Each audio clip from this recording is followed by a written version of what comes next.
Ok, pessoal. Vamos dar continuidade às reações orgânicas. Vimos na aula passada as reações de substituição em alcanos. E hoje nós vamos ver a reação de substituição em aromáticos, que gera alguma confusão para alguns, porque o anel aromático ele tem as duplas ressonantes, né? E a gente vai ver em próximas aulas que a reação típica dos alcenos, por exemplo, a cisão heterolítica, ela gera um componente eletrófilo, que é o cara positivo, e um nucleófilo, amigo do núcleo, né? Que tem afinidade pelo núcleo. Então, quando você tem quebra de ligações, você pode ter, resumindo, a quebra no meio, que dá radicais livres, e a quebra onde um fica com o elétron do outro. O cara que ficar positivo é o eletrófilo e o cara que ficar negativo é o nucleófilo. O positivo também é chamado de carbocátion. Ok? Muito bem, já vimos essa reação. Muito bem, vamos aplicar isso para os aromáticos. Lembra? A halogenação de alcanos, né? Reação com halogênios. Mesma coisa aqui com aromáticos, só que vai mudar o catalisador, né? Então você pega o cloro, na presença de cloreto de alumínio, né? Você vai ter um ataque de um cloro no anel aromático, saindo com HCl, e o outro entrando no anel aromático. Bem parecido com a substituição de alcanos. Nitração, mesma coisa, reação com ácido nítrico, não vou escrever ácido nítrico, vou escrever OHNO2, sai o H com OH, o ácido sulfúrico é para a reação se processar mais rapidamente, e aí eu formo um nitro, no caso o nitrobenzeno, né, que é muito usado na indústria dos corantes, tá? Ok? E explosivos também.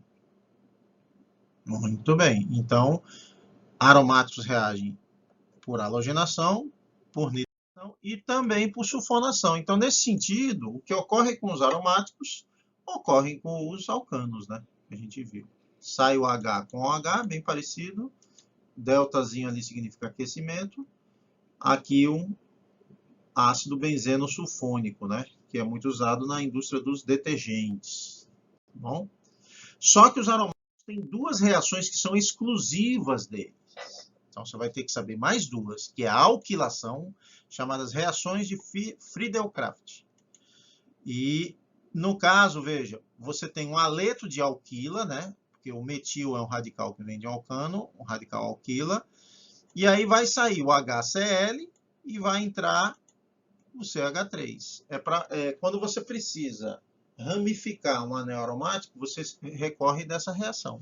Ok? Só que ela não ocorre com os alcanos, elas são reações exclusivas dos aromáticos, tá bom? E a última, que é bem parecida, é a acilação, radical acila, né? Lembra que o acila, ele vem do ácido carboxílico pela retirada do OH e colocação do halogênio no lugar. Então, sai o HCl do mesmo jeito e entra o outro grupo. É uma maneira de você obter cetonas aromáticas, tá? Então, essas são as 5 reações que ocorrem basicamente só com anéis aromáticos. Principais radicais ortopara dirigentes.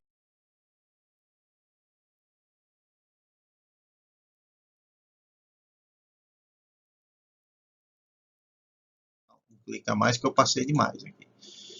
Ortopara dirigente, o NH2, o OH, metil, etil e halogênios. Ou seja, os radicais que têm ligação simples. Não tem ligação nem dupla, nem tripla, nem dupla. Tá? Então, esses são ortopara dirigentes. Ok? Então, você tem que saber de antemão.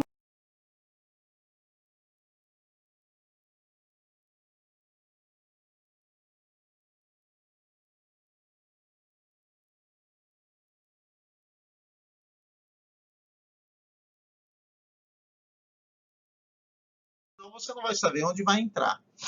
Né?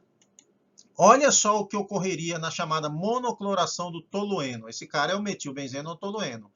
Uma questão de prova. Eu falo, faça a halogenação do monocloração do tolueno. Então você vai reagir com cloro. Aí você tem que saber que o CH3 ele é ortoparadirigente.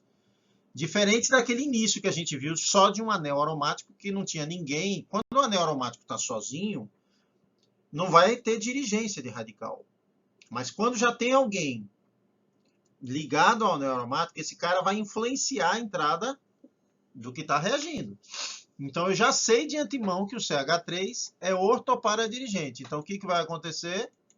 Vai quebrar-se a ligação e vai entrar o cloro ou na posição orto ou na posição meta.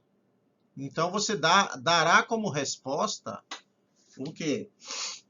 As duas alternativas. Você vai ter essa mistura de isômeros, tá?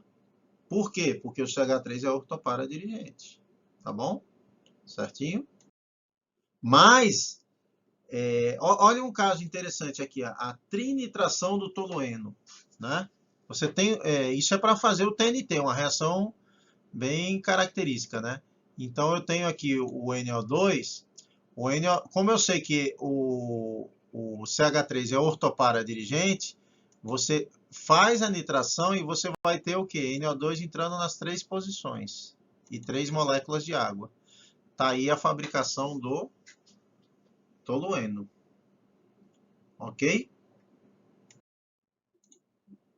Só que existem ainda os radicais metadirigentes, como eu disse para vocês, ou é ortopara ou é meta. Esses radicais são radicais que têm normalmente aqui eu até coloquei errado, eu tenho que corrigir, eu botei o halogênio. O halogênio é do ortopara. NO2, N-dupla-O, né? Radicais que têm, normalmente, que têm ligação insaturada. Normalmente, não são sempre. Então, o que vai acontecer nesse caso é que o ataque vai ocorrer só na posição meta, né? Só na posição meta. Então, olha aqui um exemplo. Esse é um exemplo genérico, um exemplo real. Eu pego a monocloração do nitrobenzeno. Agora, quem está ligado aqui é NO2. E eu sei de antemão que o NO2 é metadirigente. O que vai ocorrer? O cloro, cisão heterolítica, né? O cloro vai entrar na posição meta e o negativo vai se unir ao que saiu. Como catalisador, o cloreto de alumínio. Ok? Então, é fundamental. Eu sei que parece não é muita coisa, mas você tem que saber a dirigência do radical para você poder fazer o quê? A reação. Existem outras reações com benzeno. As principais são aquelas 5 que a gente colocou, né? Halogenação, sulfonação, nitração e Friedel-Crafts, as duas, né? Alquilação e acilação. Mas é possível você, como nesse caso aqui, numa temperatura e pressão elevada, né? Eu vou reagir, por exemplo, aqui com hidrogênio, né? Níquel e aquecimento. Aí eu quebro as duplas do anel aromático, entendeu? E obtenho aí o metilciclohexano. Então, os aromáticos, como eles têm dupla, é possível quebrar as duplas do anel aromático, mas tem que ser a chamada condição enérgica. Então, não é fundamental você saber dessa reação no sentido que não é mais corriqueiro, né? Tá? E aí a gente vai ver isso no futuro, só vou colocar aqui para o slide ficar completinho. As reações de oxidação, a gente vai ver ainda mais para frente, só vou constar aqui no slide para ficar completinho. Quando você quebra o radical, né? Tá? A gente vai ver isso. As oxidações de ácidos carboxílicos, dano ácido carboxílico, eu acho que é o último tipo de reações que a gente vai estudar. E substituição na cadeia lateral. Então, essas que eu coloquei outras reações do benzeno, é só para você ver que existem outras possibilidades. É possível também não colocar diretamente no anel aromático. Aqui, primeiro, eu coloquei diretamente no anel aromático, mas se eu pegar calor e luz, por isso que é fundamental você ver as condições da reação que você está fazendo no laboratório. Se você colocar só cloreto de alumínio, o CH3 é ortoparadirigente, vai entrar um cloro na orto e na para. Mas se ao contrário, você não coloca cloreto de alumínio, coloca luz e calor, você vê, as condições da reação são fundamentais. Aí olha o que vai acontecer. O cloro, ele vai entrar onde? No radical que está ligado ao anel aromático. Percebe? Então, de novo, as condições de temperatura, de pressão, de catalisador na orgânica, você não precisa decorar a parte específica, qual o catalisador, mas você tem que ter em mente isso. Mudar a temperatura na orgânica, mudar catalisador, muda o produto. Percebe? Tranquilidade? Grande abraço aí para todos.